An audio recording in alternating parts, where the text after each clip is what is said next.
दोस्तों नमस्कार, मैं मनीष कुमार आज आप सभी के बीच एग्ज़ाम से संबंधित वीडियो लेकर आया हूं। दोस्तों हमें कई ऐसी क्वेश्चन हमारे दिमाग में होती है कि अगर हम एग्ज़ाम के तैयारी कर रहे हैं तो किस प्रकार हमारा एग्ज़ाम होगा, उसमें जो क्वेश्चन होंगे वो कैसे होंगे।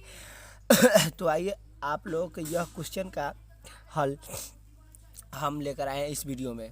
दोस्तों जो बिहार बोर्ड का पैटर्न है एग्ज़ाम पूछने का या फिर एग्ज़ाम लेने का, वो एक इस वीडियो के माध्यम से हम लोग जानेंगे कि बिहार बोर्ड किस प्रकार अपना क्वेश्चन सेट करती है और हमें एग्ज़ाम किस प्रकार लेती है और इस एग्ज़ाम में क्वेश्चन किस प्रकार देती है और हमें एग्ज़ाम से पूर्व कैसे पता चलेगा कि एग्ज़ाम में जो क्वेश्चन होगी वो कैसा होगा, भारी होगा, हल्का होगा या फिर असहज होगा। चलिए हम बात करते हैं। तो अगर आप पहला बात यह है कि यह जो वीडियो है आप लोगों का बिहार बोर्ड क्वेश्चन सेटिंग पर ही आधारित है, जो 2023 में एग्ज़ाम होने वाले हैं 10th के लिए, उसके लिए बहुत बेटर है। चलिए बताते हैं कि किस प्रकार बिहार बोर्ड अपना एग्ज़ाम में क्वेश्चन सेट करती है। दोस्तों जब भी बिहार बोर्ड एग्ज़ाम लेती है, लगभग आपको बता दें कि 10 वर्षों से जो भी एग्ज़ाम लिए गए हैं उसमें क्वेश्चन सेटिंग का एक ही पैटर्न है कि आपको प्रीवियस क्वेश्चन ही पूछे जाते हैं। बात करें प्रीवियस क्वेश्चन क्या होता है, तो प्रीवियस क्वेश्चन जो पिछले एग्ज़ाम में पूछा गया है वही क्वेश्चन आपसे आगे पूछा जाएगा, क्योंकि बिहार बोर्ड एग्ज़ाम के लिए क्वेश्चन कहाँ से लाएगी, वो सिलेबस चेंज नहीं करती है, अभी की हुई है तो सिलेबस आपका चेंज नहीं है, तो उसी सिलेबस के कारण उसी आधार पर एग्ज़ाम ली जाती है। तो बताते हैं कि क्वेश्चन जो किस प्रकार वह सेटिंग करती है।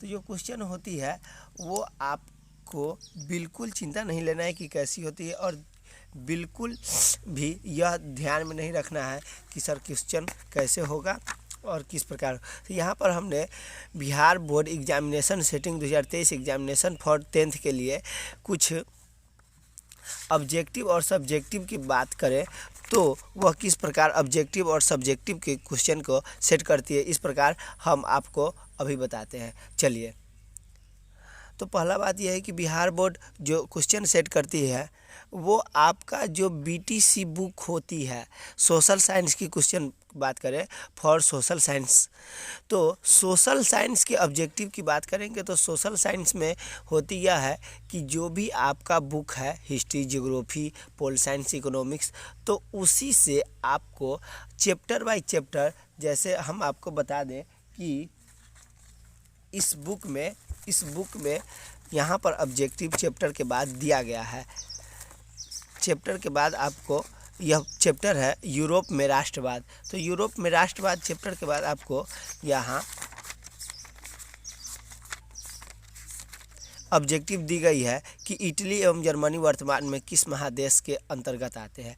तो इस प्रकार यहाँ 12 क्वेश्चन दिए गए हैं। तो इस 12 क्वेश्चन के ऑब्जेक्टिव से ही आपको जो एग्ज़ाम में ऑब्जेक्टिव आने वाले हैं, अगर इस विषय से हो और इस चैप्टर से हो तो इस 12 से ही होगी। तो हम लोग कैसे इस पूरे एक साथ पूरे को कैसे याद करेंगे, चलिए बताते हैं। पहला बात यह है कि सभी बुक के वस्तुनिष्ठ प्रश्न को चैप्टर वाइज अलग करेंगे, यानी कि हम पहले हिस्ट्री लेंगे और हिस्ट्री में ऊपर लिखेंगे अपना यूरोप में राष्ट्रवाद। यूरोप में राष्ट्रवाद कैसे लिखेंगे यह बताते हैं। चलिए हम लिखेंगे, पहला अगर हमको अलग करना होगा तो हम लिखेंगे यहाँ यूरोप में राष्ट्रवाद। पहला चैप्टर का नाम लिख लेंगे यूरोप में राष्ट्रवाद। यूरोप में राष्ट्रवाद लिखने के बाद हम यहाँ क्वेश्चन ऑब्जेक्टिव पर आएंगे। ऑब्जेक्टिव पर आने के लिए आ गए ऑब्जेक्टिव पर, अब लिखेंगे यहाँ इटली एवं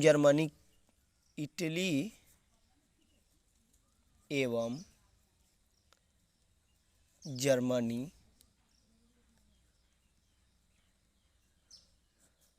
वर्तमान में किस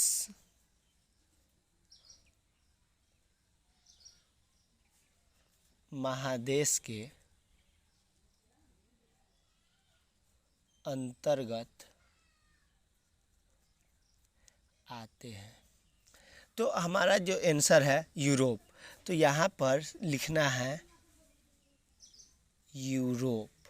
यानी कि इस प्रकार हम क्वेश्चन और आंसर पूरे पहले यूरोप में राष्ट्रवाद को लिख लेंगे, यानी कि 2 नंबर 3 नंबर इस प्रकार लिखते लिखते हमारा यहाँ तक 7 है और यहाँ तक 12 क्वेश्चन जब हो जाएंगे तो अगला चैप्टर में चलेंगे। और फिर इसी प्रकार हेडिंग लाइन 2 पार्ट डालकर फ्रांसीसी क्रांति, उसका ऑब्जेक्टिव इस प्रकार पहले हिस्ट्री, फिर ज्योग्राफी, इकोनॉमिक्स, पोल साइंस।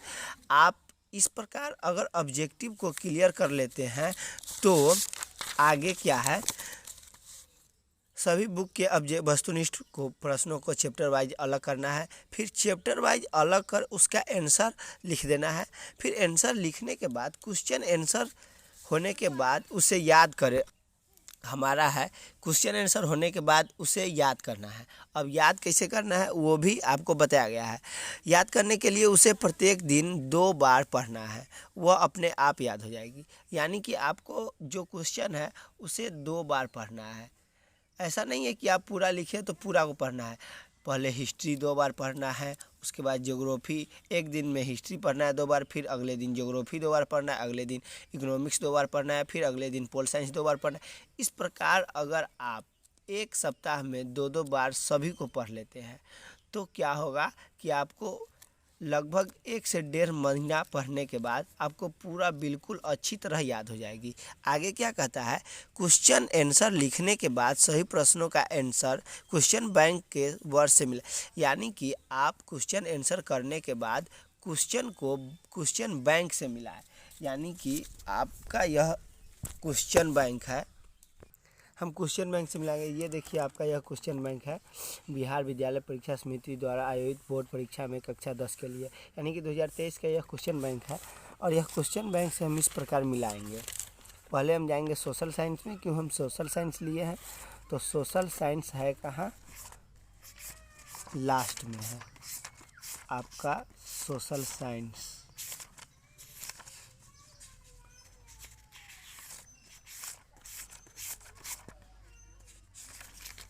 तो हम आ गए सोशल साइंस में। देखिए अब हम पहले 2011 है, हम पहले जाएंगे अपना 2022 पर, यानी कि 2022 में जो क्वेश्चन पूछा गया है उस पर, और वहाँ से मिलाने का स्टार्ट करेंगे। तो चलिए दोस्तों, यहाँ हम आ गए 2022। अब ऑब्जेक्टिव मिलाना चालू करें तो आप लिखे हैं पूरा सोशल साइंस को 1, 2, 3, 4 चैप्टर, यानी कि हिस्ट्री, ज्योग्राफी और इकोनॉमिक्स, पोल साइंस। तो आपको उसमें से कितना ऑब्जेक्टिव अपने किताब वाले ऑब्जेक्टिव से क्वेश्चन बैंक में मिल रहा है। देखिए आप मिलाइएगा तो निम्न में से कौन लोकतंत्र का प्राण है, यह आपको पोल साइंस से मिल जाएगा। यह भी क्वेश्चन आपको पोल साइंस से मिल जाएगा। भारतीय कम्युनिस्ट पार्टी की स्थापना कब हुई। इस प्रकार आप पूरे को यानी कि जितना भी ऑब्जेक्टिव है इस सब को मिलाइएगा तो क्या पता चलेगा, तो आप पाइएगा क्या, इस प्रकार आप पहले क्वेश्चन मिलाकर जो क्वेश्चन नहीं मिलता है उसे चिन्हित कर लेना है। मान लीजिए कि आपको यह क्वेश्चन है, मान लीजिए कि यह क्वेश्चन है आपको नहीं मिला, आप जो बुक से लिखे उससे, तो यहाँ पर इसको इस प्रकार चिन्हित कर लेना है। और चिन्हित करने के बाद क्या करना है, इस प्रकार आप लोगों को 4 साल पीछे तक प्रीवियस क्वेश्चन को देखना है। यानी कि आप 22 देखें, उसके बाद फिर 21, उसके बाद फिर 21 दूसरी सीटिंग 20। इस प्रकार आपको 22, 21, 20 एवं 19 यानी कि 4 को देखना है। 4 को देखने के बाद आपको यह पता चलेगा, इस प्रक्रिया से आप यह पाएंगे कि आपको जितना क्वेश्चन एग्जाम में हल करना है, मान लीजिए कि यहाँ पर आपको 2022 की जो परीक्षा है उसमें से आपको क्वेश्चन हल करना है, कितना हल करना है। देखिए प्रश्न संख्या 1 से 80 तक के प्रत्येक प्रश्नों के साथ 4 विकल्प दिए हैं, जिनमें आप एक सही उत्तर अपने चुनिए और 40 प्रश्नों के उत्तर दीजिए। यानी कि इसमें से 40 को आपको बनाना है। तो आप उस प्रकार मिलाने से यह पाएंगे कि आपका जो भी बुक से बीटीसी बुक से ऑब्जेक्टिव लिखे हैं वो 40 से कुछ ज़्यादा क्वेश्चन 45-50 क्वेश्चन वही है, और 30 ऐसा क्वेश्चन है जो आप सुने हैं पढ़े भी है लेकिन आप गहरा रूप से उसका अध्ययन नहीं किया। तो हमें जितना बनाना है उतना ही पर फोकस करेंगे। तो इस प्रकार आपका जो ऑब्जेक्टिव का मामला है आपका सॉल्व हो जाएगा और आप अपने एग्ज़ाम में पूरे ऑब्जेक्टिव को अच्छी तरह सॉल्व कर पाएंगे। तो उसके बाद क्या करना है, जितना क्वेश्चन एग्ज़ाम में हल करना है वो सभी बीटीसी बुक के ऑब्जेक्टिव से याद कर ही लेना है और वह हल हो जाएंगे।